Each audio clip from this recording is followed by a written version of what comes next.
નમસ્કાર વિદ્યાર્થી મિત્રો, ઘરશાળા બુનિયાદી શિક્ષણ વિભાગ સંચાલિત યુટ્યુબ ચેનલમાં હું ધારા જોશી આપ સૌનું ફરી સ્વાગત કરું છું. ધોરણ 5 ગણિત ગમત ચેપ્ટર 4 ભાગ અને પૂર્ણ. આ ચેપ્ટરમાં આજે આપણે કીર્તિની ખરીદીની યાદી અને મહાવરાના કેટલાક પ્રશ્નો છે જોવાના છે. તો ચાલો આજનો આપણો અભ્યાસ શરૂ કરીએ.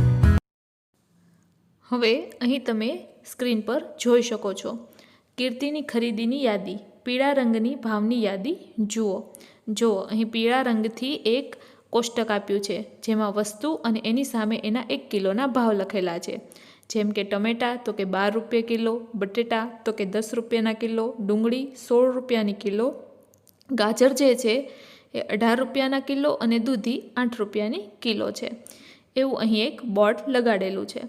હવે એમાંથી કીર્તિ છે કેટલાક શાકભાજી ખરીદે છે તો એના કેટલા રૂપિયાને ચૂકવવા પડે એની આપણે ગણતરી અહીં કરવાની છે. પહેલો એ સવાલ છે કે 2 કિલો ટમેટાનો ભાવ કેટલો થશે? તો એના માટે સૌપ્રથમ આપણે 1 કિલો ટમેટાનો ભાવ જોવો પડે. તો જો અહીં જે યાદી છે એમાં 1 કિલો ટમેટાનો ભાવ છે 12 રૂપિયા. તો 2 કિલો ટમેટાનો ભાવ કેટલો થાય? તો આપણે 12 + 12 એમ 2 વાર કરી શકીએ, કારણ કે 1 કિલોના 12 રૂપિયા તો 2 કિલોના કેટલા? તો 12 + 12 એમ સરવાળો પણ કરી શકીએ અને 12 × 2, 12 રૂપિયા 1 કિલો ટમેટાનો ભાવ અને એને ગુણ્યા કેટલા કિલો ટમેટા લેવાના છે? તો કે 2 કિલો, એટલે એને ગુણ્યા 2, એટલે કે 12 દુ 24. એટલે આપણે એમ કહી શકીએ કે 2 કિલો ટમેટાનો ભાવ 24 રૂપિયા થશે. ત્યારબાદનો પ્રશ્ન છે બી. 1/2 એટલે કે અડધો કિલો ટમેટાનો ભાવ કેટલો થશે? તો અહીં 1 કિલો ટમેટાનો ભાવ 12 રૂપિયા છે તો અડધો કિલો ટમેટાનો ભાવ એના અડધા થાય, 12ના અડધા. તો કે 12ના અડધા થાય 6. એટલે આપણે એમ કહી શકીએ કે અડધો કિલો ટમેટાનો ભાવ છે 6 રૂપિયા થશે. આગળ જોઈએ સી સવાલ છે કિરણને 2.5 કિલો એટલે કે 2 કિલો અને એની ઉપર અડધો કિલો ટમેટા જોઈએ છીએ તો તેનો ભાવ કેટલો થશે?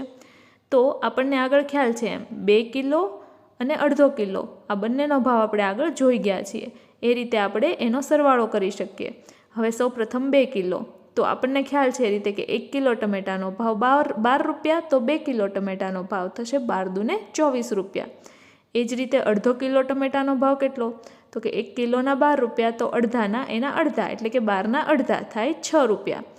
તો અહીં 2 કિલોના 24 રૂપિયા અને અડધો કિલોના 6 રૂપિયા આ બંનેનો આપણે કરશું સરવાળો, એટલે કે 24 + 6, જવાબ મળશે 30 રૂપિયા. એટલે કે 2.5 કિલો ટમેટાનો ભાવ થશે 30 રૂપિયા. એટલે કે કિરણને 30 રૂપિયા છે એ ટમેટાનો ભાવ જે છે ચૂકવવો પડશે. હવે ત્યારબાદ ડી સવાલ 3 કિલો અને એની ઉપર અડધો કિલો બટેટાની કિંમત કેટલી થશે? એટલે એને આપણે 3.5 કિલો પણ કહી શકીએ. તો એના માટે સૌપ્રથમ આપણે 1 કિલો બટેટાનો ભાવ ખબર હોવો જોઈએ. અહીં 1 કિલો બટેટાનો ભાવપત્રકમાં આપણે જોઈએ તો લખ્યો છે 10 રૂપિયા. તો 3 કિલો બટેટાનો ભાવ કેટલો થાય? તો એના માટે આપણે 3 × 10 કરવાનું, એટલે કે 3 × 10 કરતાં જવાબ મળશે 30. એટલે કે 3 કિલો બટેટાનો ભાવ થયો 30 રૂપિયા. વત્તા આપણે બીજા અડધો કિલો બટેટાનો ભાવ એડ કરવો પડશે, ઉમેરવો પડશે. બીજા અડધો કિલો એટલે 10 રૂપિયાના અડધા, તો કે 10ના અડધા થાય 5 રૂપિયા. તો બીજા 5 રૂપિયા એટલે કે 30 + 5 એટલે 30 રૂપિયા + 5 રૂપિયા એટલે જવાબ મળશે 35 રૂપિયા. એટલે આપણે એમ કહી શકીએ કે 3.5 કિલો બટેટાનો ભાવ છે એ ₹35 થશે. ત્યારબાદ છે 1.1 કિલો એટલે કે 1 કિલો અને પા ભાગ, એટલે કે 1/4 છે એને આપણે ચોથો ભાગ કહી શકીએ. કિલોનો ચોથો ભાગ એટલે આપણે એને 250 પણ કહી શકીએ અને એને આપણે પા ભાગ પણ કહી શકીએ. એટલે કે 1.1 કિલો ગાજરનો ભાવ કેટલો થશે? અહીં એમ આપણને પૂછ્યું છે. એટલે સૌપ્રથમ 1 કિલો ગાજરનો ભાવ, તો અહીં આપણે યાદીમાં જોઈ શકીએ છીએ કે 1 કિલો જે ગાજર છે એનો ભાવ છે 18 રૂપિયા. તો 18 × 18 એટલે કે ₹18 1 કિલોનો વત્તા 1/4નો ભાગ એટલે કે ચોથો ભાગ. તો કે 18નો ચોથો ભાગ કેટલો થાય? તો કે 18 / 4 કરવાના એટલે આપણને ચોથો ભાગ મળી જાય. તો અહીં આપણે 18ને 4 વડે ભાગતા આપણને જવાબ મળશે 4.5. તો 4.50 જે મેં અહીં લખ્યા છે એ રીતે. તો હવે આપણે ગણતરી કરીએ તો કે 18 × 18 1 કિલોનો ભાવ અને ચોથો ભાગ એટલે કે 1/4 ભાગ, તો કે 18નો ચોથો ભાગ, તો એ આવશે 4.5 એટલે કે ₹4.50. હવે બંનેનો સરવાળો કરીએ. 18 + 4 તો કે 18 + 4 થશે 22 અને વત્તા બીજા 50 પૈસા એટલે કે 22.50. તો 22 રૂપિયા અને 50 પૈસા જેટલો ભાવ જે છે એ અહીં ગાજરનો થાય છે. હવે અહીં આપણે F સવાલ જોઈએ. એમાં કહ્યું છે કે તેણે 4.3 એટલે કે 4 કિલો અને બીજું 1/4 કિલો દૂધીની ખરીદી કરી, તો તેની કિંમત કેટલી થશે? એટલે કે 4 કિલો દૂધી વત્તા આપણે અહીં 3/4 એટલે કે 1/4 કિલો દૂધી, આ બંનેનો ભાવ છે એનો કિંમત છે ગોતી અને પછી એનો સરવાળો કરશો એટલે આપણને કુલ કિંમત મળી જશે. એટલે કે 4 કિલો દૂધી, તો કે 4 કિલો દૂધીનો ભાવ કેટલો થાય એ શોધવા માટે સૌપ્રથમ તો આપણને 1 કિલો દૂધીનો ભાવ ખબર હોવી જોઈએ. તો એ યાદીમાં આપ્યું છે 8 રૂપિયા. 1 કિલો દૂધીનો ભાવ 8 રૂપિયા, તો 4 કિલો દૂધીનો ભાવ કેટલો? તો આપણે બંનેનો ગુણાકાર કરશું. 4 × 8 = 32 એટલે કે 32 રૂપિયા વત્તા આપણે 1/4 કિલો દૂધીનો ભાવ શોધશું. તો એની માટે શું કરશું? તો કે 3/4 એને ગુણ્યા 8 એટલે કે 1/4 કિલો દૂધી અને એને ગુણ્યા 1 કિલોનો ભાવ એટલે કે ₹8. તો જુઓ અહીં મેં તમને સાઈડમાં ગણતરી કરીને દર્શાવ્યું છે એ રીતે 3/4 એટલે કે 3/4 એને ગુણ્યા 8. સૌપ્રથમ છેદ ઉડાડીએ. 4 દુ 8 અને ઉપર જે બે રકમ છે એનો ગુણાકાર કરશું એટલે કે 3 દુ 6 એટલે કે 1/4 કિલો દૂધીનો ભાવ થાય ₹6. તો 32 + 6 એનો સરવાળો કરતાં જવાબ મળશે ₹38. એટલે અહીં જે દૂધી છે 4 કિલો ને ઉપર બીજી 1/4 કિલો દૂધી, એનો ભાવ આવશે ₹38 એટલે કે એટલી કિંમત ચૂકવવી પડશે, ₹38 ચૂકવવા પડશે. હવે આપણે આગળનો સવાલ જોઈએ. જી. કીર્તિના હાથમાં રહેલ ખરીદીની યાદી જુઓ. તેણે આ બધું ખરીદવા માટે કેટલા રૂપિયા આપવા પડશે? હવે કીર્તિ શાક ખરીદવા માટે ગઈ છે, તો એને શું લેવાનું છે? તો જો અહીં યાદીમાં આપ્યું છે બટેટા, ગાજર અને દૂધી. તો આ બધું જ ખરીદવા માટે એને કેટલા રૂપિયા ચૂકવવા પડશે? તો એને બટેટા સૌપ્રથમ કેટલા લેવાના છે? તો આપણે પહેલાં એની ગણતરી કરીએ. તો એને બટેટા 2 કિલો અને બીજા 250 ગ્રામ એટલે કે આપણે કહી શકીએ કે 2.1/4 એટલે કે 2 કિલો અને બીજા 250 એટલે કે પા ભાગ છે એટલા બટેટા છે એને લેવાના છે. તો સૌપ્રથમ આપણે એની ગણતરી કરીએ. 2 કિલો બટેટાની કિંમત વત્તા 1/4 એટલે કે ચોથો ભાગ એટલે કે 250 ગ્રામ છે એ બટેટાની કિંમત. તો હવે પહેલાં આપણે 2 કિલો બટેટાની જે કિંમત છે જોઈએ. તો યાદીમાં આપણે જોયું તો એ રીતે 1 કિલો બટેટાનો ભાવ હતો ₹10. તો 2 કિલો બટેટાનો ભાવ કેટલો થાય? તો કે 2 × 10 એટલે કે ₹20 વત્તા 1/4 કિગ્રા બટેટાની કિંમત. તો એ કેટલા થશે? તો કે ₹10નો ચોથો ભાગ એટલે આપણે 10/4 કરશું. તો ભાગાકાર કરતાં આપણને જવાબ મળશે 2.50 એટલે કે ₹2.50. તો આપણે 20 વત્તા 2.50 એટલે કે ₹2.50 એનો આપણે સરવાળો કરશું. એટલે કે 20 વત્તા 2.50 એટલે કે 20 અને 2 22 એટલે કે ₹22.50 એટલે કે એને આ જે બટેટા છે ખરીદવા માટે ₹22.50 ચૂકવવા પડશે. હવે અહીં કીર્તિને ગાજર કેટલા ખરીદવાના છે? તો કે 3 કિલો અને બીજા 1/4 કિલો ગાજર છે એને ખરીદવાના છે એટલે કે 3.3 કિગ્રા ગાજર છે ખરીદવાના છે. સૌપ્રથમ 3 કિલોગ્રામ ગાજરની કિંમત કેટલી થશે? તો કે 1 કિલોગ્રામના ₹18 તો 3 કિલોગ્રામના કેટલા? 18 × 54 થશે વત્તા બીજા 1/4 કિલો ગાજરની કિંમત એટલે આપણે લખશું 3/4 1/4 કિલોને એટલે આપણે કઈ રીતે અહીંયા દર્શાવ્યું? 3/4 3/4 એને ગુણ્યા 18 તો કે એનો જવાબ આવશે ₹13.50 એટલે કે ₹13.50. તો અહીં આપણે પહેલાં રૂપિયા સાથે સરવાળો કરીશું એટલે કે 54 + ₹13 એટલે થશે ₹67 અને .50 એટલે કે બીજા 50 પૈસા એટલે કે એને ગાજરનો ભાવ કેટલો ચૂકવવો પડશે? તો કે ₹67.50 છે એ ચૂકવવા પડશે. ત્યારબાદ આપણે દૂધીનો હિસાબ જોઈએ. તો કે દૂધી એને કેટલી લેવાની છે? તો કે દૂધી એને 1 કિલો અને બીજી અડધો કિલો એટલે કે 1.5 કિલો દૂધી છે એને અહીં લેવાની છે. તો હવે આપણે એની ગણતરી જોઈએ. અહીં 1 કિલો દૂધીનો ભાવ છે ₹8 એટલે કે ₹8 એ વત્તા બીજો અડધો કિલો એટલે કે 8ના અડધા કરવાના, 8ના અડધા થશે ₹4. તો કે 1 કિલોના ₹8 અને બીજા અડધા કિલોના ₹4. તો અહીં 8 + 4 કરવાના, 8 + 4 કરતાં જવાબ મળે ₹12 એટલે કે 1.5 કિલો દૂધીનો ભાવ થશે ₹12. તો અહીં આપણે ગાજર, દૂધી અને બટેટા ત્રણેયની ગણતરી કરી લીધી. હવે એ ત્રણેયના જેટલો ભાવ આવ્યો એટલે કે જેટલા રૂપિયા થયા એ ત્રણેયનો આપણે સરવાળો કરીએ એટલે કુલ કેટલા રૂપિયા કીર્તિને ચૂકવવા પડશે એ અહીં આપણને મળી જાય. તો અહીં આપણે જોઈ શકીએ છીએ એ રીતે કે કીર્તિને આપવી પડતી કુલ રકમ બટેટાના 22 રૂપિયા અને 50 પૈસા, આ ઉપરાંત ગાજરના 67 રૂપિયા અને 50 પૈસા અને દૂધીના 12 રૂપિયા એને ચૂકવવા પડે છે. તો સૌપ્રથમ આપણે રૂપિયાની ગણતરી કરી લઈએ. તો અહીં સૌપ્રથમ આપણે 22 રૂપિયા, 67 રૂપિયા અને ત્યારબાદ આપ્યા છે 12 રૂપિયા, એનો સરવાળો કરીએ તો જવાબ આવશે 101 રૂપિયા. ત્યારબાદ અહીં 0.50 બે વાર આપણે જોઈ શકીએ છીએ. તો 50 વત્તા 50 થશે 100 પૈસા, 100 પૈસા બરાબર 1 રૂપિયો, એટલે બીજો 1 રૂપિયો એડ કરીએ, ઉમેરીએ એટલે જવાબ મળશે 102 રૂપિયા. એટલે કે કીર્તિને 102 રૂપિયા છે ચૂકવવા પડશે. ત્યારબાદ આપણે આગળનો સવાલ જોઈએ. તમે જે શાકભાજી ખરીદવા માગો છો તેનું બિલ તમારી જાતે બનાવો, તમારે કેટલા રૂપિયા આપવા પડે તે શોધી કાઢો. હવે અહીં આ જે કોષ્ટક આપ્યું છે એમાં તમારે જે શાકભાજી ખરીદવાનું હોય એના નામ લખવાના છે, એનો 1 કિલોનો ભાવ અને તમે કેટલા કિલો ખરીદો છો તો એના કેટલા રૂપિયા થાય છે અને કુલ તમારું બિલ કેટલું બને છે એ અહીં લખવાનું છે. એ તમારે જાતે કરવાનું છે. ઉદાહરણ સ્વરૂપે મેં અહીં તમને 2 વસ્તુ એટલે કે 2 શાકભાજીનો હિસાબ છે એ કરીને દર્શાવ્યો છે. બાકી તમારે આ જે કોષ્ટક છે તમારી જાતે ભરવાનું છે. સૌપ્રથમ આપણે લઈએ ડુંગળી.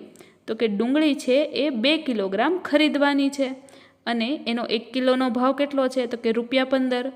તો કુલ કેટલી રકમ થશે તો કે 15 દૂને 30, એટલે કે 2 કિલોનો ભાવ થશે 30, એટલે આપણે છેલ્લા ખાનામાં લખશું 30 રૂપિયા. હવે માનો કે બીજું શાકભાજી આપણે ખરીદવું છે ટમેટાં. તો કે ટમેટાં કેટલા લેવા છે તો કે 5 કિલો લેવા છે. 1 કિલોનો ભાવ કેટલો તો કે લખવાનું ખાનામાં 20 રૂપિયા, અથવા તો તમે શાકભાજીવાળા પાસે જઈ ભાવ પૂછી અને પણ લખી શકો છો. હવે 20 રૂપિયા, તો 1 કિલોના 20 રૂપિયા, તો 5 કિલોના કેટલા તો કે બંનેનો ગુણાકાર કરશું. 5 × 20 એટલે આવશે 100 રૂપિયા, એટલે કે ટમેટાનો ભાવ થશે 100 રૂપિયા. એટલે કે અહીં આપણે ડુંગળી ખરીદી જેનો ભાવ છે 30 રૂપિયા અને ટમેટાં ખરીદ્યા જેના રૂપિયા થાય છે 100, એટલે કે 100 + 30 એટલે કે 130 રૂપિયાનું શાકભાજી થશે. તો આ જ રીતે આ મેં તમને ઉદાહરણ આપ્યું. આ રીતે તમારે વિવિધ શાકભાજીની યાદી બનાવવાની, એનો 1 કિલોનો ભાવ લખવાનો, તમારે કેટલું ખરીદવું છે એ લખવાનું, એ બંનેનો ગુણાકાર કરી ગણતરી કરી અને કુલ ભાવ લખવાનો, અને છેલ્લે તમારે કેટલા રૂપિયા ચૂકવવા પડે છે બધા જ શાકભાજીના એનો કુલ સરવાળો છે નીચે કરીને દર્શાવવાનો રહેશે. હવે અહીં મહાવરાનો પહેલો સવાલ જોઈએ. રહીમની મુસાફરી. રહીમે શાળાએ પહોંચવા 1.1 કિલોમીટર અંતર કાપવું પડે છે, એટલે કે 1 કિલોમીટર અને બીજો 250 મીટર જેટલું અંતર એને કાપવું પડે છે.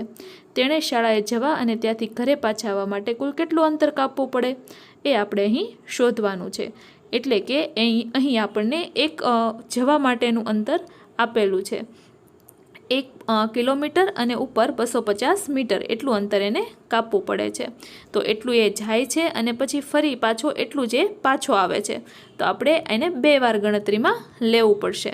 તો રહીમને કુલ શાળાએ જવા અને ત્યાંથી ઘરે પાછા આવવા માટે કાપવું પડતું અંતર બરાબર 1 કિલોમીટર અને બીજા 250 મીટર જવાના અને 1 કિલોમીટર અને બીજા 250 મીટર આવવાના, એમ આપણે 2 વાર ગણતરીમાં લેવા.